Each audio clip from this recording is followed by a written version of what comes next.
যখন মাছ কিংবা মাংস কোনোটি খেতে ভালো লাগবে না, তখন এরকম একটা মিষ্টি কুমড়ো ভাজি থাকলে কিন্তু ভাত একটু বেশি খেয়ে নেওয়া যায়। বিসমিল্লাহির রহমানির রহিম। আসসালামু আলাইকুম। Welcome back to my channel. সবাইকে আবারও স্বাগতম জানাচ্ছি নতুন একটা রেসিপি ভিডিও দেখার জন্য। আজকে শেয়ার করব সহজভাবে মিষ্টি কুমড়ো ভাজি রেসিপি। তো চলুন রেসিপিটি দেখে নেওয়া যাক।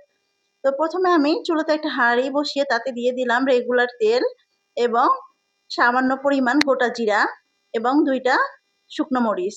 এবার এগুলোকে হালকা একটু ভেজে নিব, খুব বেশি ভাজার কিন্তু দরকার নেই। তারপরে এর মধ্যে দিয়ে দিব আমি প্রায় 1 কাপের মতো পেঁয়াজ কুচি। মিষ্টি কুমড়ো ভাজিতে একটু পেঁয়াজটা বেশি দিলে কিন্তু খেতে ভালো লাগে। তারপর দিব পরিমাণ মতো কাঁচা মরিচ ফালি। আমি এখানে মরিচগুলোকে ফালি করে দিয়েছি। আর মিষ্টি কুমড়ো ভাজিটা আমার কাছে একটু ঝাল ঝাল খেতেই ভালো লাগে। তো আপনারা আপনাদের টেস্ট অনুযায়ী এখানে ঝালটা কমিয়ে বা বাড়িয়ে দিতে পারেন।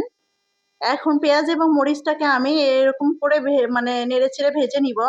খুব বেশি ভাজা ভাজা করব না। যখন পেঁয়াজ মরিচ সফট হয়ে আসবে সে পর্যায়ে আমি এর মধ্যে দিয়ে দিব আগে থেকে কেটে ধুয়ে রাখা মিষ্টি কুমড়া। আমি মিষ্টি কুমড়াগুলোকে এরকম কিউব করে কেটে নিয়েছি, মানে খুব বেশি চিকন না আবার খুব বেশি মোটা না, মিডিয়াম টুকরো করে নিয়েছি। তবে পাতলা করে কিন্তু আমি এগুলো কেটে নিয়েছি। মিষ্টি কুমড়ো ভাজি কিন্তু হতে খুব বেশি সময় লাগে না, যেহেতু খুব মানে মিষ্টি কুমড়োর মধ্যে কিন্তু প্রচুর পানি থাকে। এরপর আমি এগুলো একটু নেড়ে চেড়ে দিব। রেসিপিটা আসলে ভীষণই সহজ, ব্যাচেলাররা কিন্তু এটা দেখলে ইজিলি করে নিতে পারবে। এখানে দিয়ে দিব আমি এখন স্বাদ অনুযায়ী লবণ এবং হলুদ গুঁড়া। হলুদ গুঁড়াটা কিন্তু খুব বেশি দেওয়ার দরকার নেই, সামান্য পরিমাণ হলুদ গুঁড়া দিলেই হবে। এবার সবকিছু আমি ভালোভাবে নেড়ে চেড়ে দিব।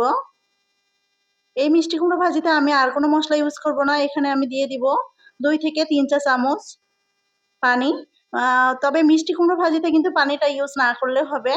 আমি সামান্য পানি দিয়েছি যাতে করে ভাজিটা খুব তাড়াতাড়ি লেগে না যায়। এভাবে ঢাকনা দিয়ে আমি রান্না করে নিব 4 থেকে 5 মিনিট। তবে হাই হিটে কিন্তু আমি 4 থেকে 5 মিনিট জাল করে নিয়েছি। 4 থেকে 5 মিনিট পর ফিরে আসলাম।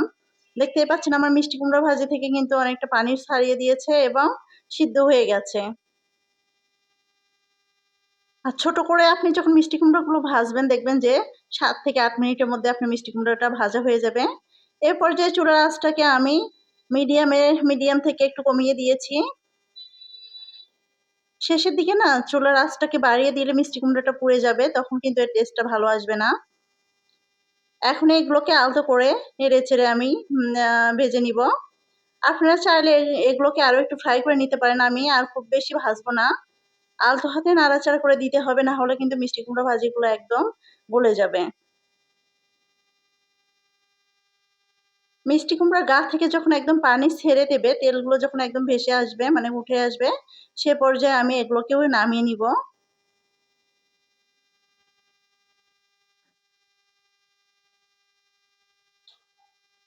খুব সহজে কিন্তু এই মিষ্টি কুমড়া ভাজিটা হয়ে যায়। 9 থেকে 10 মিনিট আমি এগুলোকে রান্না করে নিয়েছি, তারপর সার্ভ করে নিচ্ছি। আসলে আমার ফোনটা এত মানে ক্যামেরাটা নষ্ট হয়ে গেছে যার কারণে পুরাই ঘোলা। তো ক্ষমা সুন্দর দৃষ্টিতে দেখবেন এবং ভিডিওটা ভালো লাগলে অবশ্যই একটা লাইক দিয়ে রাখবেন। এবং আপনি যদি আমার চ্যানেলে নতুন হয়ে থাকেন অবশ্যই চ্যানেলটিকে সাবস্ক্রাইব করে অল নোটিফিকেশনটি অন করে রাখবেন। আজকের মতো বিদায় নিচ্ছি। সবাই ভালো থাকবেন। আল্লাহ হাফেজ। আসসালামু আলাইকুম।